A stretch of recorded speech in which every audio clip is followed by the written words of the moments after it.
evening, Radhe Radhe students. How are you? And how was the last session? That is called introductory session of the intermediate grammar syllabus. Third chapter called transformation of sentences. I think you must enjoy the previous session as I imagine. So after couple of rest, I start the first class of the third chapter of the lesson named the transformation of sentences,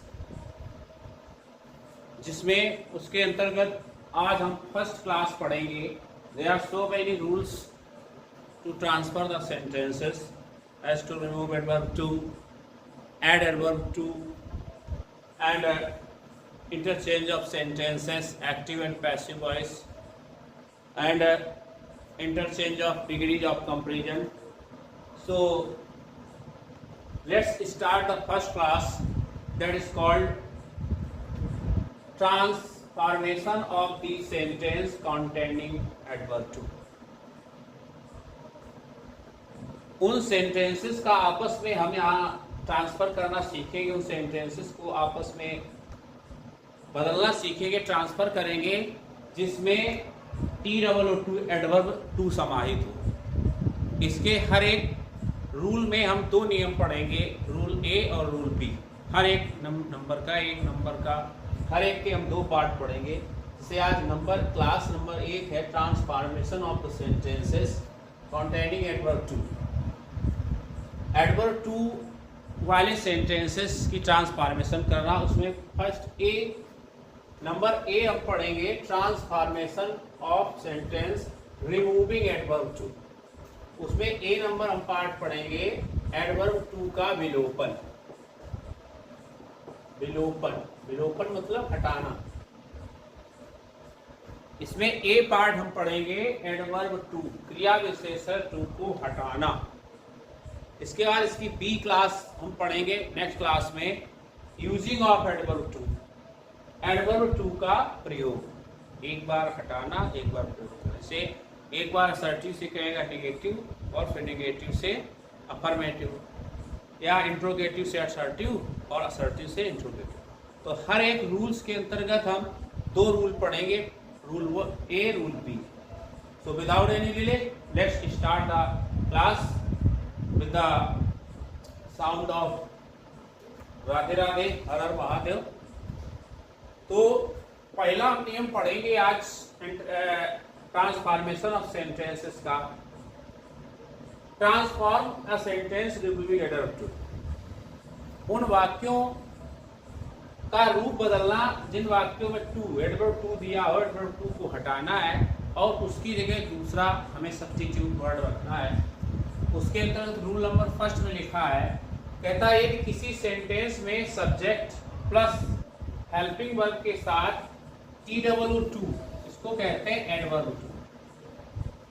adverb to दिया हो और dot dot करके infinitive to दिया हो, तो transform करते समय adverb too के स्थान पर हम सो को रिप्लेस करेंगे.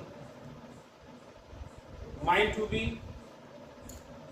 द पॉइंट, मेन समझने वाला पॉइंट चाहिए. अगर हमें कहीं पर एडवर्ब टू TOO मिलेगा और कहेगा इस सेंटेंस को ट्रांसफॉर्म करिएगा या निगेटिव बनाइएगा या सेंटेंस का रूप परिवर्तन करिएगा, तो हमें जहां TOO दिया है वहां पर हमें शो कर देना. इसके बाद रूल नंबर 2 में लिखा है, यदि सेंटेंस हमारा प्रेजेंट या फ्यूचर टेंस में, पॉइंट टू बी नोटेड, तो इन्फिनेटिव टू, ये जो बाद वाला टू दिया गया TOO सिंगल टू, इसको इन्फिनेटिव टू कहते हैं. ये एडवर्ब टू है TOO वाला. तो इन्फिनेटिव टू के स्थान पर दैट, देखिए ये एक छोटा सा वर्ड हटेगा TO2, उसके स्थान पर that plus pronoun as subject, subject के अनुसार प्रोनाउन आएगा. तो इन्फिनेटिव टू एडवर्ब टू हटेगा, उसकी जगह सो लगाएंगे, एज भी लग जाता है, सो या एज को रिप्लेस करते हैं। लेकिन इन्फिनेटिव टू यहाँ से हटेगा, वहाँ दैट प्लस सब्जेक्ट के अनुसार प्रोनाउन, यानी सब्जेक्ट अगर हमारा आई है तो यहाँ लगेगा आई। अगर सब्जेक्ट में किसी प्रॉपर नेम है, राम श्याम मोहन, तो यहाँ ही लगेगा। अगर आगे प्लूरल है, बॉयज गर्ल्स या दे है, तो दैट के बाद दे आ जाएगा। आगे अगर वी दिया है तो यहाँ दैट के पश्चात भी आ जाएगा।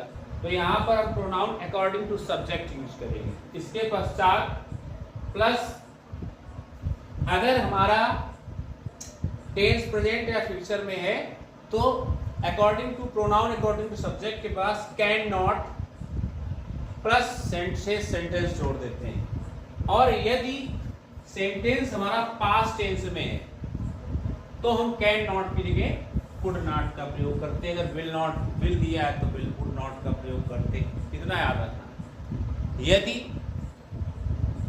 किसी भी सेंटेंस में एडवर्ब टू दिया है तो ट्रांसफॉर्म करते समय एडवर्ब टू के स्थान पर सो तथा इन्फिनेटिव टू के स्थान पर that plus subject plus pronoun according to subject plus can not if the sentence in present or future tense, या could not if the sentence in future tense, plus says sentence जोड़ देते हैं। This is the formula of removing adverb to transformation of sentences। Example दिया गया है, the lion is too old to go to hunt। शेर इतना बूढ़ा है कि शिकार नहीं कर सकता है, शिकार के लिए नहीं जा सकता है। तो यहाँ एक को ये हमें T-2 मिला, ये एडवर्ब टू। एक ये टू मिला, ये हमारा इन्फिनेटिव टू है। तो जहाँ T-2 लगा यहाँ हमें सो लगाना रिप्लेस करके, और जहाँ इन्फिनेटिव टू लगा वहाँ मैं अगर प्रेजेंट में ये है, ये लगा है, तो मैं दैट प्लस लॉइन का मतलब ही, हम इसको मैस्कुलाइन जेंडर में लेंगे तो दैट ही, और प्रेजेंट में तो can not, that he can not. तो लेट्स सॉल्व द एग्जाम्पल। इसका आंसर कुछ इस तरीके से होगा, द लॉइन इज टू की जगह पर लगेगा सो, जिसके नीचे लाइन खींचा उसकी है सो ओल्ड, और ये जो टू लगा उसकी जगह लगा दैट। अब सब्जेक्ट क्या है, लॉइन, लॉइन के अनुसार यहाँ प्रोनाउन ही। टेंस प्रेजेंट में है तो लगेगा कैन नॉट, अगर पास्ट होता है यहाँ वर्ड लगा होता तो लगता could not. That he can not go to hunt, full stop. तो दैट से लेकर और कैन नॉट तक लगा एडवर्ब इन्फिनेटिव टू के स्थान पर दैट प्लस सब्जेक्ट के अनुसार प्रोनाउन प्लस कैन नॉट, और एडवर्ब टू के स्थान पर सो का प्रयोग कर दिया। तो sentence the line is too old to go to hunt, तो ट्रांसफर करने बने the line is so old that he can not go to, without changing. और रूल्स ऑफ द ट्रांसफॉर्मेशन क्या है, to transfer one kind of sentence into another kind of sentence without changing its meaning, it is called transformation of sentence. एक प्रकार के sentence का दूसरे प्रकार के सेंटेंस में बिना अर्थ बदले रूप परिवर्तन जो है वो वाक्यों का रूप परिवर्तन कहलाता है। और जो अर्थ इसका निकल रहा है कि शेर इतना बूढ़ा है शिकार के लिए नहीं जा सकता है, इसका भी अर्थ है द लाइन इज सोल्ड, शेर इतना बूढ़ा है कि वो शिकार नहीं कर सकता है, सेम अर्थ निकले, केवल रूप चेंज हुआ है। चलिए नेक्स्ट रूल देखेंगे, एग्जाम्पल देखेंगे पास्ट का। Rahul was too weak to go to hunt, इसमें वाज लगा, इसमें ये लगा। कहता है राहुल इतना कमजोर था कि वो चल भी नहीं सकता था, उससे चला भी नहीं जा रहा था। तो जब इसको हम ट्रांसफर करेंगे और इसके सामने कुछ इस तरीके से लिख के आया है, तो पोस्ट में जब क्वेश्चन पेपर में आएगा तो या तो लिख के आएगा रिमूव एडवर्ब टू, या तो लिख के आएगा चेंज इनटू नेगेटिव सेंटेंस, या लिख के आएगा ट्रांसफॉर्म द सेंटेंस। लेकिन बनाने का नियम वही, हमें घुमाने का प्रयास करेगा, लेकिन जो रूल हम पढ़ रहे हैं हमें वही करना है। T-2 की जगह सो लगाना है, इन्फिनेटिव टू की जगह दैट प्लस सब्जेक्ट के अनुसार प्रोनाउन, प्रेजेंट हो तो कैन नॉट, पास्ट हो तो could not. So like according to this kind of example लिखा है Rahul was too weak to walk. Rahul इतना कमजोर है कि चल भी नहीं सकता है, राहुल से चला भी नहीं। तो आंसर बनेगा राहुल वॉज के वाले too past T double O too की जगह लगेगा सो वीक और ये लगा दैट, इसकी रिप्लेसमेंट शुरू हुई दैट। राहुल क्योंकि प्लूरल ये मैस्कुलाइन है तो उसके ही आ गया दैट, ये पास्ट है तो लग जाएगा कुड नॉट वॉक। शेष जो लिखा है शेष में क्या है वर्ब आएगा, हो गया Rahul was so weak that he could not walk. Rule number 2 देखेंगे। रूल नंबर 3 है अकॉर्डिंग टू, कहता है यदि सेंटेंस में यदि एडवर्ब टू के साथ इन्फिनेटिव टू के बाद सेंटेंस में for me, for us, for them, for her, for him, for girls, for boys, for students, for animals, इस तरीके से वर्ड दिए हो तो ट्रांसफॉर्म करते समय इनके स्थान पर क्रमशः फॉर मी का आई, दैट के बाद फॉर मी हटेगा, दैट के बाद आई है, फिर सब्जेक्ट नहीं देखेंगे हम सब्जेक्ट के साथ, क्योंकि सब्जेक्ट से ये मैच खाता ही नहीं होगा। फॉर मी का आई, फॉर अस का बी, फॉर हिम का ही, फॉर सी, फॉर हर का सी, फॉर बॉयज लिखा है तो बॉयज, फॉर गर्ल्स लिखा है तो गर्ल्स, फॉर स्टूडेंट्स लिखा है स्टूडेंट्स, फॉर हॉर्स लिखा है तो फॉर हॉर्स, इस तरीके से करके बाकी नियम वही है। प्रेजेंट है तो कैन नॉट, पास्ट है। एग्जाम्पल देखेंगे, सेंटेंस लिखा है एग्जाम्पल में this question is too difficult for me, देखिए मिला फॉर मी, हमें यही देखना, this question is too difficult for me to solve. कहता भाई ये प्रश्न तो मेरे लिए या मुझे इतना कठिन लगा कि मुझसे ये सॉल्व होने वाला नहीं है। तो क्वेश्चन से ये मैच फॉर मी नहीं खा रहा है, हमें क्वेश्चन के अनुसार अगर हम वहाँ लगाते तो हम इट लगा देते, लेकिन क्योंकि हमें फॉर मी मिल रहा है एग्जाम्पल, तो इसका आंसर बनेगा this question is so, T double two की जगह वही रूल सो लगा, सो लगा, डिफिकल्ट दैट लगा किसकी जगह टू, एडवर्ब टू की, और ये फॉर मी का रिप्लेस हुआ आई, फॉर मी का आई, फॉर हिम का ही, फॉर हर का सी, फॉर देम का दे, फॉर बॉयज का बॉयज, फॉर गर्ल का गर्ल, फॉर स्टूडेंट्स का स्टूडेंट। आज कर देते हैं this question is so difficult that I can not solve it.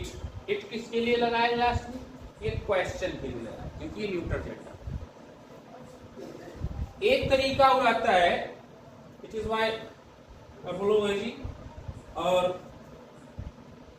क्योंकि रूल्स के लिए थोड़ी जगह कम है और हम इस चैप्टर को यहीं पर नेक्स्ट पार्ट बी में नहीं डिवाइड करना चाहते हैं, इसलिए हम रूल इसी तरह बताया कि यदि किसी सेंटेंस में ओनली एडवर्ब टू दिया हो, उसमें इन्फिनेटिव टू न दिया हो, तो अगर लिखा है this class is too noisy, this tree is too high, this boy is too tall, इस तरीके से दिया हो तो ट्रांसफॉर्मेशन करते समय टी डबल ओ टू के स्थान पर एक्सट्रीमली या ओवर या वेरी या बियॉन्ड द प्रॉपर लिमिट या एक्सेसिवली में से किसी एक वर्ड का हम रिप्लेस कर देते हैं, लगा देते हैं, बस, और कोई दिक्कत नहीं। So let's look the example में लिखा है the class is too noisy, केवल एक एडवर्ब टू दिया, इसमें इन्फिनेटिव टू नहीं दिया था, तो इसका जब ट्रांसफर करेंगे तो हो जाएगा the class is extremely noisy,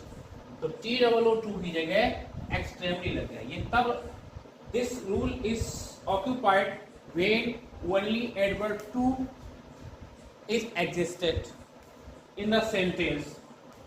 the class is too noisy, transfer हुआ बना the class is extremely noisy, extremely जगह हम ओवर भी लिख सकते हैं, ओवर नॉइजी, और ओवर की जगह हम वेरी नॉइजी भी लिख सकते हैं, एक्सेसिवली नॉइजी भी लिख सकते हैं, या this class is noisy beyond the proper limit का भी प्रयोग कर सकते हैं। So this kind of sentence are very important for former and next future competitive exams. for SSC, Air Force and other, and every competitive exam where